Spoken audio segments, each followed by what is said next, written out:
El año pasado, no sé si os acordáis, a lo mejor algunos de vosotros estabais ya, hablamos de la dicotomía entre los objetivos de las marcas y el comportamiento de los consumidores, y que las leyes que estaban llegando nos iban a dar un problema porque tendrían consecuencias sobre la productividad.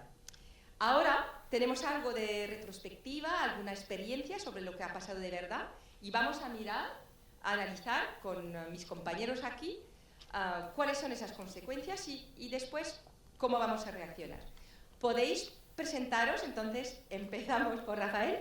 Sí, yo soy Rafael Ramírez, soy director de la asesoría jurídica de AXA Seguros en España. Pablo. Yo soy Pablo Yun, soy director del Servicio Jurídico Global de Clientes en Iberdrola. Marta.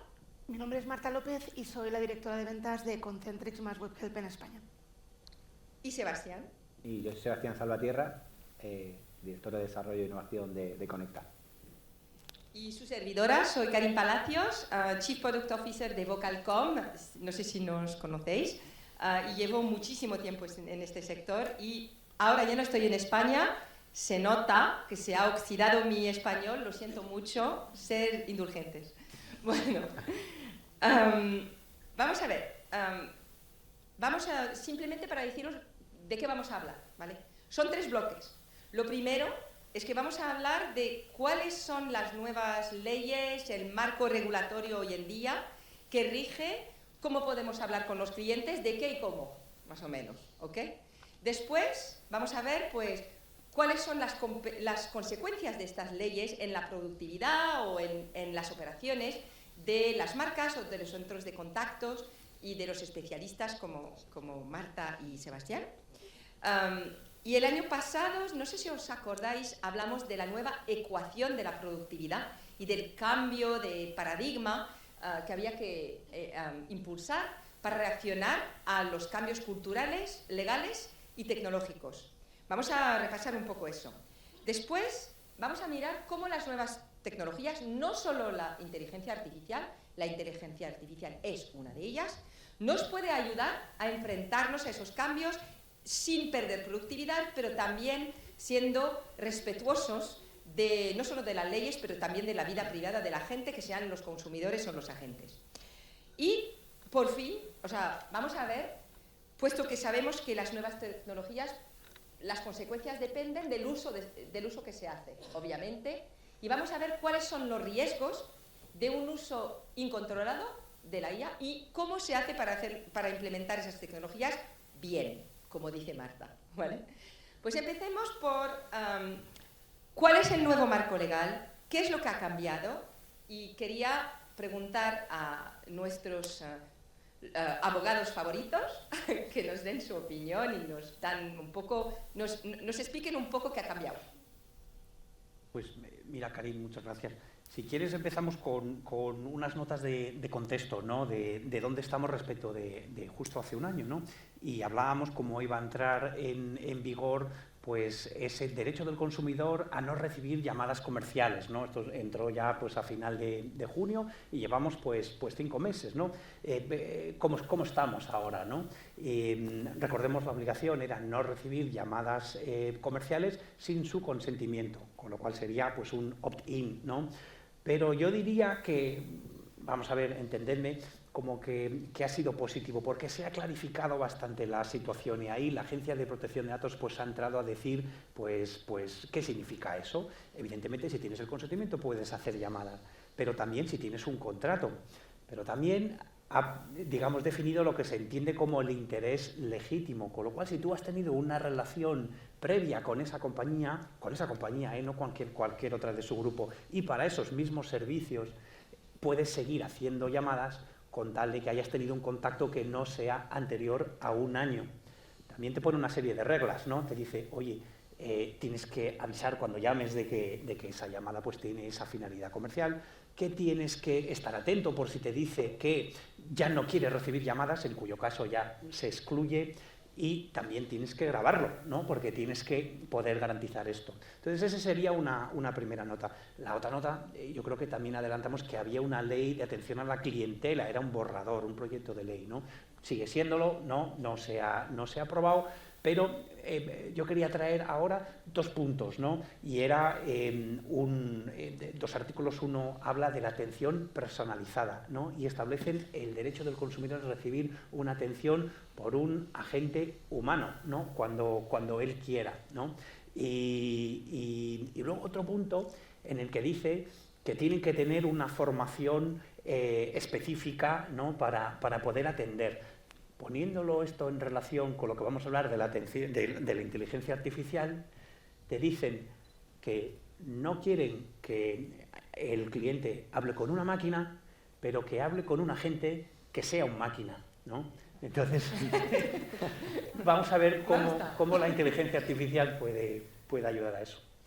Y luego yo me voy a centrar un poco más en lo que viene en los próximos años y lo que estamos esperando todos. Yo creo que hacía mucho tiempo en que no existía un clamor popular buscando una normativa. Normalmente no queremos nuevas leyes, no queremos nueva regulación, pero con inteligencia artificial ha ocurrido algo distinto. Somos los propios usuarios, las compañías, los desarrolladores, los que quieren saber un poco las normas del juego. Y estamos justo en esta situación donde ya hay un borrador de una ley de inteligencia artificial que será para toda Europa y luego tendrá transposiciones locales, en el que ya se enmarcan esas líneas maestras del juego. Y esto además va a servir tanto para Estados Unidos como para Asia, en que normalmente regulan menos que nosotros, pero ven la necesidad de esta regulación.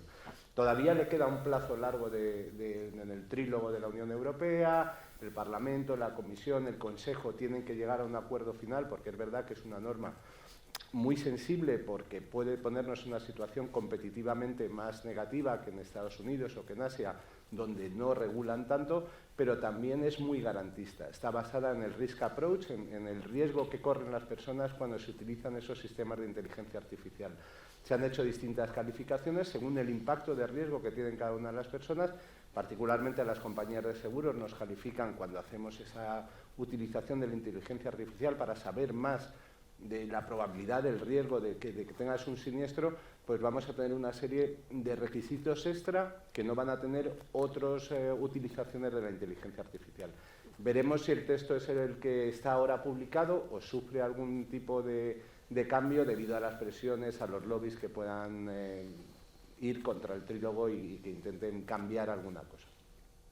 Muchas gracias a vosotros dos.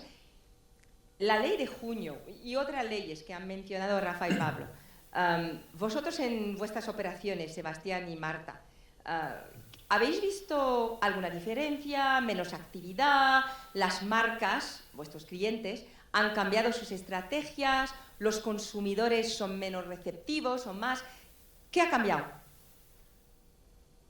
Bueno, para empezar, quizás los consumidores ahora, pues hay cierta confusión en el que en algunos sectores no se conoce el interés legítimo, entonces parece que todas las llamadas o todas las interacciones estén prohibidas, cuando no es así como ha dicho Pablo, ¿no? Entonces, de esa manera también nosotros tenemos que a nuestros agentes pues darles la garantía de que estamos llamando legítimamente a los consumidores, y también la formación necesaria, como decía Pablo, para que en caso de alguna duda o de trazabilidad de sus datos, pues obviamente se les facilite, ¿no? Y desde el punto de vista de los clientes, pues sí, digamos que están como más atentos al cumplimiento de esta normativa, ¿no? Como más encima, para que nuestros procesos de alguna forma estén homologados y que hacemos cumplimiento de la misma. Y respecto al último comentado de la contactabilidad, pues obviamente cada vez es más difícil contactar con clientes a través de algunos canales, pero sí que hay alternativas, ¿no? Alternativas como derivarlo a otros canales diferentes, digitales, que no sea el telefónico, como también trabajar los DTI, rotando cabeceras, o bueno, utilizando algunas que sabemos que son más beneficiosas en determinadas regiones, y por supuesto utilizar bases de datos de calidad validadas por nuestro departamento jurídico, obviamente. Vale, Marta. Bueno, yo lo que pensamos, ¿no? También en muchas ocasiones es que cumplir la ley es obligatorio siempre, ¿no? Pero uno tiene que decidir no solo por lo que le dice la ley, sino lo que realmente cree que es mejor para el usuario, el consumidor final, ¿no? Entonces yo creo que cada vez más somos más digitales, estamos migrando todos a canales más digitales, a ser más respetuosos en cómo quiere ser contactada estas personas, ¿no? Y creo que estamos yendo a intentar recabar ese consentimiento en otros canales, a conocer mejor cómo actúan nuestros consumidores para hablar con ellos sin ser intrusivos. Porque al final, si yo tengo interés legítimo, puedo llamar a alguien, sí, pero si esa persona lo recibe mal, no me va a comprar. Con lo cual tampoco quiero utilizar ese esfuerzo en llamar a alguien cuando el resultado no va a ser el que espero, ¿no? Vale, pues muchas gracias. Esas son las consecuencias. Estamos viendo que el cambio de legislación ha respondido a una conciencia de los ciudadanos de sus derechos, y también hemos dicho el año pasado, ¿os acordáis? Lo de la Me and Easy Economy. Hámelo fácil y háblame de lo que me interesa cuando me da la gana. Y definimos, si os acordáis, el año pasado lo que llamamos la nueva ecuación de la productividad. El canal adecuado en el momento oportuno para un tema que me sea relevante y que pueda hablar o con una máquina, si me da la gana, o con una persona, si prefiero, y todo esto, obviamente, a un coste que sea el óptimo según los otros criterios. Entonces, hablamos de esto, ¿no?, el año pasado. Este año tenemos unas innovaciones tecnológicas de las que habla todo el mundo, pero lo que es interesante para nosotros, creo, es saber la inteligencia artificial, los big data, el IoT, todo esto, cómo nos ayuda a resolver esa ecuación nueva de la productividad, por una parte, y para qué sirve, por ejemplo, si cogemos la inteligencia artificial, pero no solo, ¿para qué sirve? ¿Cómo lo veis vosotros? Se está hablando de las 4 A's de la inteligencia artificial para la relación cliente. O sea que, ¿para qué sirve en nuestro sector eso? Porque habla mucho, todo el mundo habla mucho de esto, pero ¿cómo lo aplicamos? De esas 4A, Marta, ¿cuál es la primera? Analizar. Ok. ¿No? Yo diría que es la más antigua de todas, y también me gustaría decir que muchas de las cosas que hablamos hoy no han caído de un guindo hoy, ¿no? De repente, hoy analizamos datos, Big Data, no. O sea, todas las empresas llevan muchos años recabando datos, curando datos, ¿no? Y una parte muy importante de la inteligencia artificial que se conoce poco, se habla poco, es el data annotation, que es la base de todo, que es decir cada cosa que es, porque la máquina por sí sola no aprende, ¿no? Aprende porque tú le has dado una información previa, ¿no? Claro. Y creo que en los servicios de atención al cliente llevamos muchos años trabajando con datos, o sea, podemos tener más datos, tiempos de atención, SLAs, hay mucha información que contenemos y que, es verdad, que los motores actuales, la capacidad de servidores, bueno, la computación cuántica, que de ahí ya iremos escuchando más, nos permite cada vez tener pues, más potencia de análisis y poder utilizar estos datos en tiempo real, que era algo que antes, no sé si todo el mundo recordaba, pero tú lanzabas una query por la noche y al día siguiente recibías la respuesta. Cada vez hay gente más joven en la sala, no lo van a conocer, igual que no conocen los módems, ¿no? Pero sí que es verdad que hay un cambio importante, ¿no?, en la potencia que ahora podemos usar. Gracias O sea a que estas más tecnologías. preciso y más preciso rápido, ¿no? y más rápido, correcto. Vale, pues entonces, analizar, eso es lo primero. Y luego, una vez que entendemos mejor los sentimientos, los requerimientos de los clientes, habrá que tomar acciones, ¿no? Y, Sebastián, ¿cuál es la segunda A? La segunda sería anticipar, ¿no? Anticiparnos. Y coincido con Marta, si algo tenemos en el contact center son datos de las miles de interacciones que tenemos a diario con nuestros clientes o con los clientes de nuestros clientes. Y sí que yo aquí veo una forma de anticiparnos de manera siguiente, ¿no? O sea, nosotros tenemos un journey de cliente completo que tiene muchas etapas. En algunas ocasiones pues hay una llamada, en otras hay una interacción, en otras hay un chat, en algunas ocasiones hay que enviar un mail, en otras hay que subir en un portal operativo una documentación, ¿no? Pues la idea es hacer estos journeys lo suficientemente dinámicos para que en base a la información que se ha analizado se puedan cambiar en función de las entradas y las salidas y los contextos, ¿no?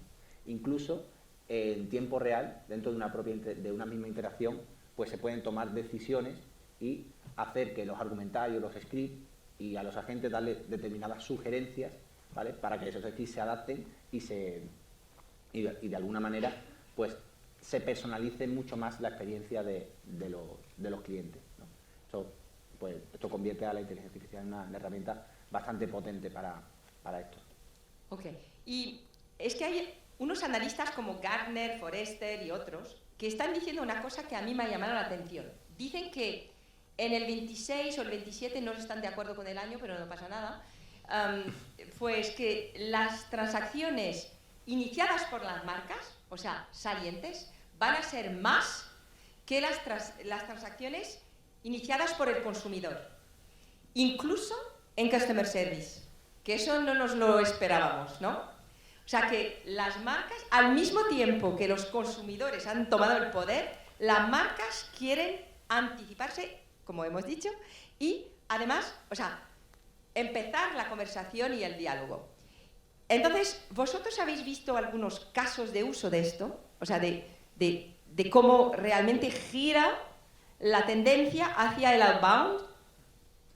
Sí, nosotros algunos casos, dos concretamente, en la parte de marketing digital, si se analiza el comportamiento de los usuarios web, bueno, pues lo que todos conocemos, ¿no? En qué página se lleva más tiempo, dónde hace clic, y esto es información valiosa después para los contactantes. La web analytics, vamos. Exacto. Sí. Y también, por otra parte, aplicaciones de ciberseguridad, ¿no? Detectar patrones y comportamientos anómalos que puedan alertarnos de cualquier tipo de ciberataque o amenaza. Yo también, si quieres, te puedo poner otro ejemplo. En soporte técnico, cada vez más maquinarias que son más precisas llevan pues, pequeños dispositivos de IoT que monitorizan el comportamiento de la máquina y cuando detectan algo que es anómalo, nos llega una alarma que un agente gestiona y puede revisar el comportamiento de la máquina, llamar al cliente y decirle, oye, tú no lo sabes, pero te está fallando este aire acondicionado en este hospital o esta máquina 3D no te va a poder imprimir en las próximas semanas porque tienes que hacer un mantenimiento que igual aún no realizado, ¿no? Y esto es algo muy valorado, lógicamente, claro, por todos los usuarios y consumidores que no tienen que estar pendientes de, ¿no? Cómo mantener sus máquinas. Claro. Os doy un ejemplo mío porque me ha encantado. Es que hay una marca, yo soy francesa, lo habéis notado, o sea, hay una marca de electrodomésticos que se llama Darty. Ahí se están riendo mis compañeros, porque lo han oído 3 veces o 20, ¿no? Que suscribí un contrato de mantenimiento proactivo de mis electrodomésticos. Compré una nevera hace poco y un día... yo no sabía muy bien lo que significaba eso del proactivo, el customer service, mantenimiento proactivo, y me llaman y me dicen, oye, que nos ha llamado su nevera y que por lo visto la tiene muy mal colocada y se mueve. Así que esto a lo mejor les va a fallar. Digo, ¿habéis estado en mi sótano? Dice, no, es que nos ha mandado una notificación la nevera porque es un IoT, o sea, es un objeto conectado. Y entonces, pues la avisamos porque la tiene que estabilizar, porque si no va a empezar a fallar, vamos a tener todos esos problemas y tal y cual. Me quedé alucinada. Pero bueno, entonces, ¿qué pasa? Que en lugar de, una vez que ha fallado la nevera, yo les llamo quejándome, es la nevera que les ha llamado al servicio técnico suyo diciéndole, esta señora no sabe lo que hace y ha colocado su nevera muy mal. Y entonces me han llamado ellos y eso es Customer Service. Y eso la verdad es que es un cambio y también es un cambio para nosotros, porque significa que en lugar de esperar que nos llamen, vamos a tener que anticipar y llamarles nosotros. Y bueno, eso significa unos cambios en nuestras herramientas. A ver, que después de lo que acabamos de decir de anticipar, ¿vale? Hemos hablado de que a lo mejor en algunos casos los clientes van a elegir o van a preferir o va a ser una mejor opción pues ofrecerle hablar con una máquina. ¿Eso es cierto? O sea, ¿qué estamos viendo? Porque lo del self-service antes no tenía muy buena prensa. Parece ser que las cosas mejoran con la inteligencia generativa. ¿Cómo lo veis vosotros? ¿Y cuál es la tercera A? Me parece que eras tú, ¿no? Sí, Sebastián. Voy yo. La tercera sería automatizar, ¿no? En este caso. Automatizar, entendiendo como algunas tareas de menos valor, pues sacarlas a los agentes para realmente poder proporcionar las herramientas necesarias para que hagan mejor su trabajo y hagan se dediquen a tareas de más valor, ¿no? Entonces, hablaba antes de lo que es el journey completo. Quizás automatizar un journey completo probablemente no tenga sentido o sea muy complicado, porque en ocasiones incluso desde los contactantes no conocemos incluso algunas etapas, porque no corresponden a nosotros, ¿no? Claro. Entonces, lo que sí tiene sentido es descomponer ese journey en diferentes etapas, en diferentes interacciones, y al hacerlas atómicas, ahí sí que puede tener sentido introducir una automatización concreta. Y tenemos muchos casos en los que la tecnología ya sí permite, o sea, cada vez más, bueno, como dice Marta, lleva permitiéndolo mucho tiempo, pero ahora más rápido y de una forma más ágil, y más si tenemos el ecosistema o la plataforma necesaria para ser ágiles a la hora de incluir innovaciones, ¿no?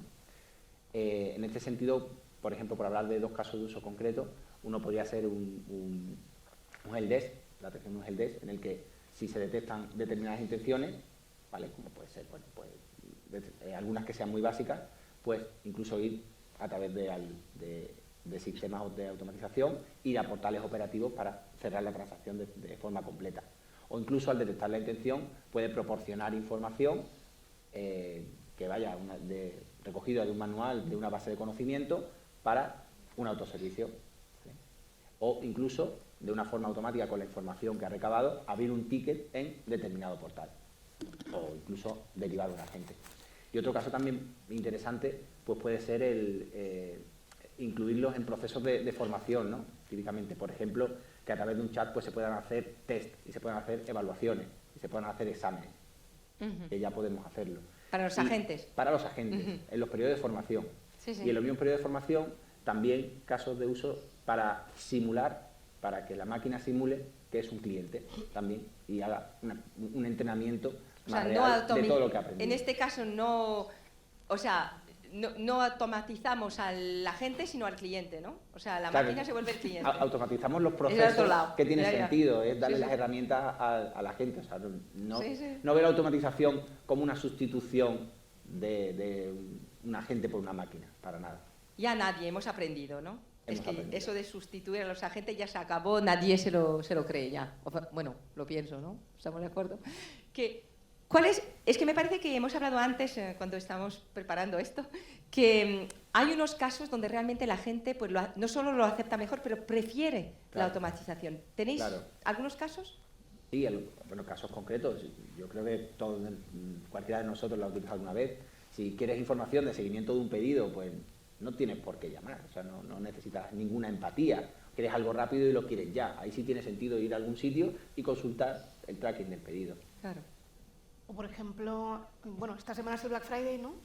En muchos casos las marcas para poder comprar necesitas poner el código promocional dentro, a veces hay dificultad, no tendrá el código, tú necesitas ser atendido de inmediato porque la ventana de compra igual acaba al cabo de unas horas, es imposible que puedas poner todas las personas que necesitas, en cambio sí que es algo, como decía Sebastián, súper atómico, puedes automatizarlo y lo puedes poner para que funcione durante ese día, aunque sea, ¿no? Claro, claro. Pues, si os acordáis, o sea, lo de la automatización fue la primera aplicación en la relación cliente de la inteligencia artificial. Al principio se empezó pensando que podíamos reemplazar a los agentes, lo cual está claro que no, pero me parece que ahora hay una cuarta A y que se está invirtiendo bastante más en la cuarta A. Correcto. Marta. La parte de asistencia a la gente quizá es la parte que está más desarrollada hoy con inteligencia artificial generativa, no con inteligencia artificial, voy a decir cualquiera, porque podemos testarlo internamente, la mayoría de vendors, en la parte de backend, sin tener que involucrar al cliente. No necesitamos sus datos, no necesitamos nada y podemos realmente ayudar a nuestros agentes, ¿no? ¿Qué es lo que ocurre, no? Antes decía Sebastián, vamos a automatizar y estamos automatizando los contactos más sencillos de menos valor, por ende, lo que le va a entrar a la gente es el más complejo. O sea, en una ley de Pareto, el 80% se lo lleva el bot, un 20% le cae a la gente y será, pues, la señora que te llama o el señor con una lavadora que tiene 15 años que tú ni te acuerdas porque no está ni en el manual probablemente de formación, pero tienes que darle servicio, o ese pedido cruzado. Te puede pasar que te entren consultas muy complejas que tú no tienes por qué recordar, ni siquiera te tienen por qué haber formado. De manera que gracias a esta inteligencia artificial que te puede asistir en tiempo real o no, o sea, puedes tener una gran knowledge base que puedas consultar, puedes estar escuchando la llamada y sugerirte dónde buscar esa información o corresponder. Realmente hay una mejora muy importante que además vigila por el bienestar de los empleados, de los agentes, ¿no? Que tienen esta asistencia continuada. Vale, o sea que lo que estamos, o sea, los agentes, si pensamos en ello, se van a involucrar cuando las transacciones son más complicadas, con lo cual van a necesitar ayuda y tenemos que intentar que esa ayuda, o sea, asistencia, les haga más felices. Es lo que nos estás diciendo. Más bien que lo más contrario. resolutivos, ¿no? Sí, por eso. Pues muchas gracias. Entonces, acabamos de ver cuáles son las áreas de aplicación de la inteligencia artificial y otras tecnologías a nuestro sector de la relación cliente. O sea, las 4 A's. Pero, claro, como dijimos al principio, cualquier tecnología, los impactos y las consecuencias dependen de cómo se usa. Vale. Y puede haber algunos riesgos, seguro que habéis oído muchos riesgos hasta ahora, hoy, que ha habido muchas conferencias sobre el tema. Lo que me gustaría es que ahora, o sea, vale, podemos utilizar todas estas tecnologías para resolver nuestra nueva ecuación de la productividad, pero en el buen sentido, Marta. O sea, mejor, más calidad, pero no sí, más sí calidad. puedo, ¿eh? Cuando hablamos de productividad, a veces hay 2 maneras que se puede medir la productividad. Una es cuántos casos hace un agente por hora, ¿no? Y focalizar en cómo podemos reducir costes haciendo agentes más productivos, o podemos decir cómo hago que mi agente sea más eficiente, en el sentido de no pierde tiempo en cosas que no aportan, pero no es que vaya a ser más rápido, es que va a hacerlo mejor. Claro. Y ahí hay también una diferencia importante, ¿no? Sí, un matiz. Y entonces, los riesgos legales. ¿Qué tenemos que decir sobre, bueno, qué se aproxima con ese uso de la tecnología de inteligencia artificial en esas 4 A's? ¿Qué es lo que veis vosotros en esas 4 A's? ¿Cuáles son los riesgos a nivel legal? Bueno, yo creo que si empezamos podemos estar aquí hasta la noche viendo, Vale. viendo riesgos legales. No, Pero pues centrando un poco el tema, evidentemente, y tenemos el GDPR siempre presente, todo el tratamiento de datos personales, los consentimientos. Ya compañías hace años iban preparando para esto, pidiendo consentimientos que permitiese esa interacción. Ahora lo que hay que hacerlo es de una forma muy transparente con el cliente, intentar obtener porque vea ventajas en esos sistemas que le pueden ayudar a anticiparse a que la nevera llame al servicio técnico y todo eso. Van a surgir temas en privacidad, van a surgir temas de propiedad intelectual. La información, que al final es la gasolina del cerebro de la inteligencia artificial, son de las compañías. Las compañías que tengan datos mejores preparados va a poder alimentar mucho más el cerebro, y lo que va a querer es evitar el riesgo de que otros se aprovechen. Con lo cual empezaremos a ver inteligencias artificiales más locales, en grandes grupos, tal. Pablo, seguro que se te ocurren un montón Como yo lo veo, y si me permitís explicarlo, lo que vamos a tener que tener cuidado son con los superpoderes, ¿no? Y ese superpoder de la nevera, que ella misma avise al servicio técnico, bien, nos parece hasta gracioso, ¿no? Pero ¿qué pasaría si esos superpoderes se aplican sobre nosotros, ¿no? Porque nosotros sabemos que las personas humanas pues tienen una capacidad, son perspicaces, ¿no? Pues que tienen capacidad pues por la voz o por la vista, pero vamos a decir que es la voz, ¿no? Pues entender contextualmente cuál es la situación y que digamos que van a tener una... Tú lo has dicho antes, ¿no? Por mucho que tengamos interés legítimo, tampoco vamos a ir a ultranza, ¿no? Y bueno, pues ¿qué familiaridades nos podemos tomar, ¿no? Porque si la inteligencia artificial pues tiene capacidad de analizar esas cosas, ¿qué es lo que puede hacer la inteligencia artificial?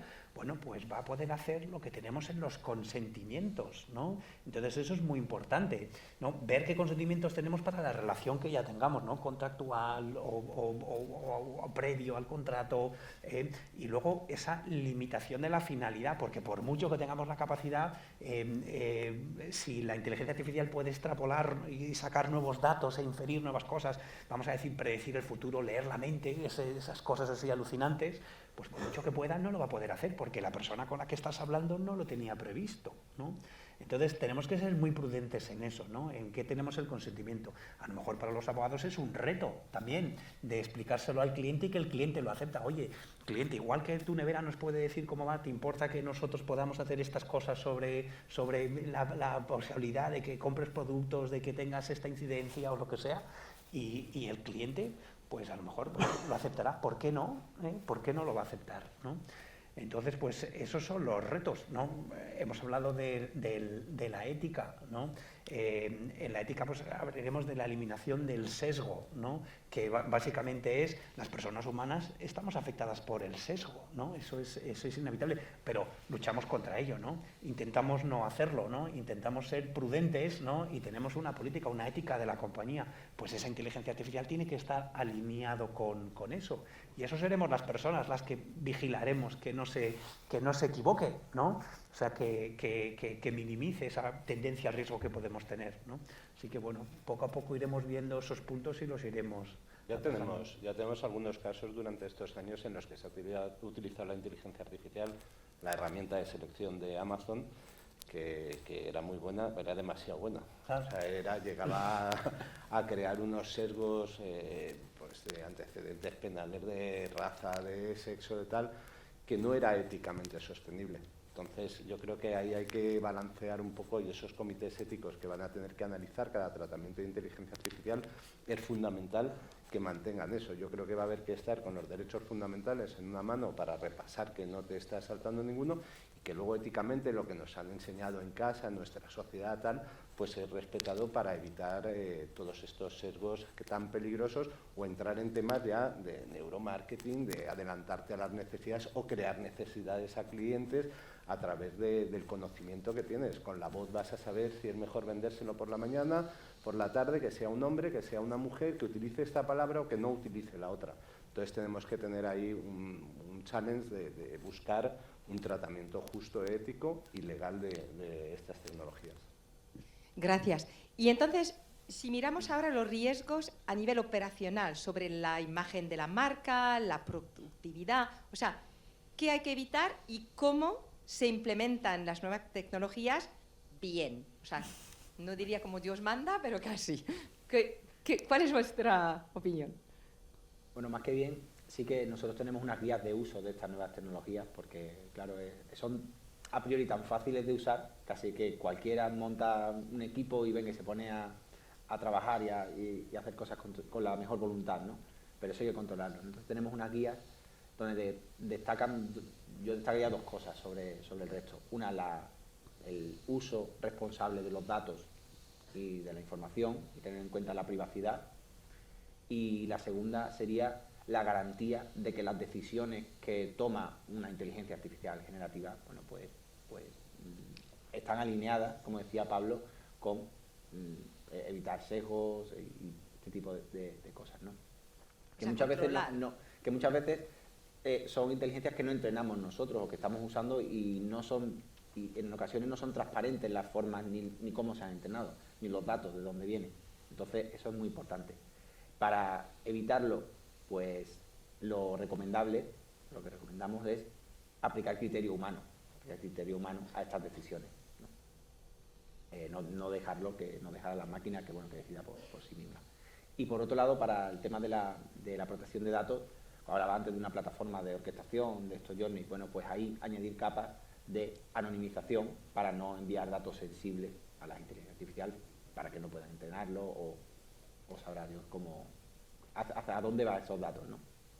Eso es más bien del lado de los clientes y de la ética y la defensa de la imagen de la marca y de sus valores hacia los clientes. ¿Tienes algunos otros ejemplos quizás de clientes o agentes? Sí, a nivel operativo, yo creo que una de las partes que también estaba comentando Sebastián es que los datos tienen que estar en un servidor privado. Parece muy evidente, pero la gente copia cosas, las mete en ChatGPT en abierto y eso va para empezar a otro continente, ¿no? Que ya no nos cubre ni la ley siquiera, ¿no? Luego, por otro lado, es curar los datos a los que la inteligencia artificial llama, ¿no? O sea, me parece muy curioso que se analiza mucho cómo debe ser el prompt. O sea, hay cursos de prompt, ¿no? Cursos de cómo darle una instrucción clara, ¿no? Pero luego nadie revisa qué datos son los que va a llamar y que te va a traer la información. Yo creo que tendríamos que estar más que preocupados en cómo le pregunto es qué me está trayendo de vuelta, ¿no? Porque ese es el control que tenemos que hacer. Nosotros como vendors, yo te puedo decir, nosotros no podemos no curar los datos. A mí, mi cliente final no me va a permitir que yo le dé cualquier respuesta. Se llame alucinación o se llame como quiera. Va a querer que yo le dé una información certera, ¿no? Entonces, la única manera de que yo lo garantice es que yo cure todos esos datos con responsabilidad, como decía Sebastián, y asegure que esa inteligencia artificial solo va a llamar esos datos que nosotros hemos revisado previamente. Y eso es un paso... como un audit de los algoritmos. Antes que eso. Por luego tienes el segundo problema, que es el audit de los algoritmos. Perdón. No, pero es verdad. Es decir, tú tienes Machine Learning, ¿no? Que significa la máquina aprende por sí misma, ¿sí? Pero llega un momento en que aprende por sí misma, va modificando el algoritmo inicial que tú creaste, que sí que estaba limpio de sesgos, y le va metiendo información que igual tú no eres capaz 100% de trazar. Es decir, ¿en qué momento ha cambiado, dado este salto? Que es muy bueno, porque igual, oye, tiene una cura así brutal, pero resulta que no me está contratando a señoras porque somos las que tenemos hijos, ¿no? Pues esto, por ejemplo, es uno de los casos por los que en recursos humanos no se puede utilizar inteligencia artificial, aunque se usa, está prohibido. Justamente por eso, para evitar ese tipo de Aquí en sesgos, España ¿no? se ha prohibido, ¿verdad? Sí. Ya. Y no solo en España, ¿eh? Ya. En Europa me parece más Sí. real. No se puede utilizar en procesos de selección, o sea, decir. Vale, o sea, esos son unas Por poner indicaciones para hacerlo bien. Sí. Vale, pues muchas gracias. Pues, no sé, llegamos al final de esa mesa redonda, pero si tuvieseis cada uno una palabra final que os importa transmitir o compartir con nuestra audiencia, ¿cuál sería? Empezamos con las damas. Yo primero, venga, va. Pues yo te diría que exploremos, que no tengamos miedo, que exploremos con responsabilidad, ¿sí? Y que vayamos de menos a más. Una mentalidad muy agile, ¿no? O sea, no intentemos hacer ahí la solución, no.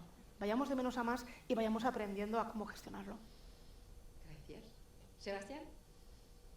Bueno, pues yo diría que este último año que hay un revuelo y una expectación y muchas confianzas depositadas de muchos sectores en la inteligencia artificial generativa, porque no solamente se puede aplicar en el ámbito profesional, sino que en nuestro día a día podemos vernos afectados, pues esto supone una revolución, ¿no? Un cambio, y así lo veo yo, como un cambio. Y todo cambio al final es una oportunidad para transformarse y para aprovecharlo, ¿no? Porque está ahí. Y yo lo aprovecharía, lo he comentado antes, ¿no? más en cómo potenciar a las personas, más que en cómo sustituirlas. Gracias. ¿Pablo? Pues yo tengo una valoración positiva, ¿no? Y yendo de menos a más, ¿no? Vamos a quedarnos en el ámbito de la atención al cliente, ¿vale? O sea, no vamos a... claro, yo pienso, digo, esto es como decir, le pongo inteligencia artificial, esto va a ser como el HAL 2000 y va a tomar el control de la empresa, ¿no? Y va a aducir a los consumidores, no. O sea, que esto es una tecnología que si somos razonables, lo que vamos a ver es que va a ayudar que las personas que atienden a personas lo hagan con una capacidad muchísimo mejor. Lo que os decía antes de que yo no quiero que me atienda una máquina, pero quiero que quien me atienda sea un máquina, ¿no? O sea, pues que tenga esa facilidad que podría tener la inteligencia artificial de tener acceso a un montón de opciones así de rápido, ¿no? Sin hacer una query de estas. Entonces, si eso se puede hacer, pues salvando pues esos requisitos que hemos dicho, pues del consentimiento de base legitimadora, de la privacidad, de la seguridad, de evitar sesgos, ¿no? Pues bienvenido, ¿no? Y yo creo que se puede hacer, ¿no? Así que yo soy muy positivo. Muy bien. Y yo la verdad que, hace un año hablamos de inteligencia artificial, pero no la habíamos materializado. Este año ya sí que hemos entrado con ChatGPT, con OpenAI, con todas estas herramientas a verlo. Yo creo que es una oportunidad, como decía Marta, poco a poco, basado en unas foundation, en unas bases muy sólidas. Los datos tienen que ser buenos. Si metemos datos malos, la máquina no funciona. Hay un ejemplo de un despacho de abogados americano que pidió a su cliente defender el caso con inteligencia artificial. Presentaron la demanda y estaba todo basado en sentencias que no existían. Entonces perdieron el caso, tuvieron que indemnizar al cliente, no sirvió para nada. Entonces, fundamental, poco a poco, con una base muy sólida, con unos fundamentos que nos permitan hacerlo y con ética. Como decíamos el año pasado, la inteligencia artificial no tiene ética, no toma riesgos y no hace excepciones. Para eso estamos los humanos y es importante que sigamos allí vigilando lo que hagamos, que la máquina no se haga demasiado lista, que nosotros podamos decirle eso, revisar esos algoritmos para que la inteligencia artificial generativa no se nos vaya por campos que la ley o la ética no nos permiten. Pues la mía sería muy alineada con vosotros, con todos vosotros. Es que a mí siempre con los años, cuando estoy mirando algo, siempre pienso, vale, pero ¿cuál es el objetivo, no? Y para mí la inteligencia artificial o otras tecnologías hay que tener mucho cuidado.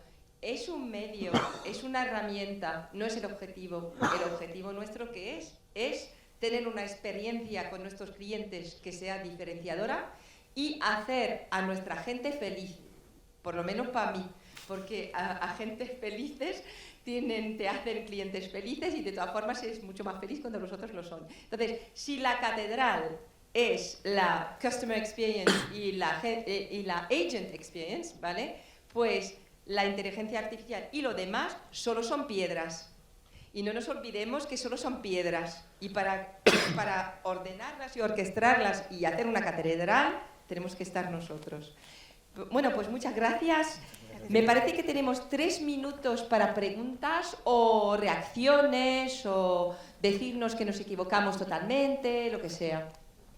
Es que tengo un micro además que se puede mover, así que creo que hay una señora que lo va a distribuir para los que quieran compartir algo. No me seáis tímidos. Ha quedado todo clarísimo. ¿Qué? Que ha quedado todo clarísimo. Sí, de verdad. Todo es tan claro que, vamos, ¿no tenéis nada que decir? No me lo creo. ¿No? Eso me parece muy raro, ¿eh? Porque yo, siendo francesa, los franceses son mucho más cortados normalmente en una conversación, una mesa, que los españoles. Pero en público es una cosa muy rara. Aquí no se habla. ¿Y eso por qué? Muy poca gente hace preguntas mientras... ¡Ah! Muchas gracias. Para nada Ya obligado. quedó corregida. Fenomenal. Lo hice aposta, ¿eh? No se ha sentido coaccionado. Ah, que hay otro aquí, vale. ¿Qué hora es? Bueno, buenas tardes. En primer lugar, bueno, muchas gracias por la charla, ha sido muy interesante. Sí que quería hacer una pregunta al panel, ¿no? Expertos. Hola, Sí, sí. Perdón, te está buscando. Sí, yo creo que hay una parte preocupante que es el regulatorio, ¿no? Al final estamos hablando de aplicar la inteligencia, pero en un mundo globalizado, y ahí sabéis que la parte regulatoria, pues bueno, aún es una lucha, ¿no? A veces hablamos de Europa y GDPR, bueno, ya, pero es que también operamos en LATAM, operamos en Centroamérica, operamos en Estados Unidos, operamos en Asia. Entonces ahí un poco que... ¿Cómo veis vosotros que podremos ponernos de acuerdo globalmente, ¿no? Ahí lanzo la pregunta. Yo, solo si me permitís, yo creo que la verdad es que realmente no podemos. O sea, si somos sinceros, el mundo no se está volviendo más global. La geopolítica ahora hace que hay más y más diferencias. Bueno, en Europa tenemos muchísima suerte porque casi todo es igual y es un lujo. Porque cuando te vas a Middle East, África, tengo aquí a mi compañera que dirige nuestra filial africana, solo a lo mejor puedes compartir datos solo con un país. O sea, si estás en Costa de Marfil, Benín y nada más. O sea, es que globalmente realmente hay que aprender cuáles son las restricciones en cada geografía. Y América del Sur no está mal tampoco, o sea, Latinoamérica las diferencias son muy grandes entre los países. América del Norte está muy bien porque es muy grande y de todas formas las leyes son más o menos las mismas, pero si te vas ya a Asia, África, no cuentes con una uniformización, ¿sí?, global, pero nuestros amigos abogados pueden decir mucho más. A ver, yo creo que por una vez Europa está cogiendo un plan, está en el primero de la línea a la hora de regular, que por una vez los clientes queremos que se regule la inteligencia artificial porque nos da miedo, y eso pasa en un cliente americano, pasa en un cliente asiático, a lo mejor en menos sentido, y pasa en un cliente europeo que está totalmente basado en sus derechos, y esa necesidad que nos está trasladando el público de, oye, necesitamos regulación, necesitamos límites, necesitamos usos prohibidos porque me dan miedo, eso al final es algo común del humano, no es tanto del europeo, del americano, y estamos viendo cómo Estados Unidos está mirando a Europa por primera vez para ver qué regulación hace, porque el estándar europeo es normalmente el estándar que tienen de respeto de derechos. Veremos Asia, veremos África, que es verdad que son dos jurisdicciones distintas que desde el punto de privacidad no tienen esa sensibilidad que tenemos los europeos, de ahí tienen mis datos, qué van a hacer con ellos y tal. Pero yo creo que, joder, por una vez Europa estamos marcando un poco el camino de lo que va a seguir. Y mejor que sea Europa que lo hubiese hecho Asia o Estados Unidos, que lo iba a hacer con unos estándares mucho más basados en, oye, rendimiento económico, o en Asia de me da igual, o sea, esto me da igual tus datos, somos todos lo Creo mismo. que el tema ahora es Oriente. ¿Alguien tiene otra opinión? Sí, Sebastián. Yo creo que es una pregunta muy interesante, muy pertinente, y desde el punto de vista de la tecnología, que es el mío, sí que creo que debemos crear soluciones que sean lo suficientemente flexibles para poder adaptarse a cualquier modelo y a cualquier regla, ¿no? Porque muchas veces creamos soluciones, creamos monolitos, creamos unas soluciones que no son capaces de integrarse con diferentes soluciones ni aplicar personalización en diferentes regiones, y eso es clave para el éxito, para también poder regionalizar también estos productos que creamos. Es que regionalizar es muy importante. Nosotros tenemos una plataforma cloud que es mundial, pero no podemos compartir datos entre un continente y otro. Es decir, que en algún momento estábamos hablando con vosotros, con Conecta, de tener unos agentes, o sea, para unos clientes, de tener unos agentes por la mañana en España y por la tarde en América del Sur. Eso es muy difícil de implementar porque normalmente no podrían compartir los mismos datos sobre los clientes.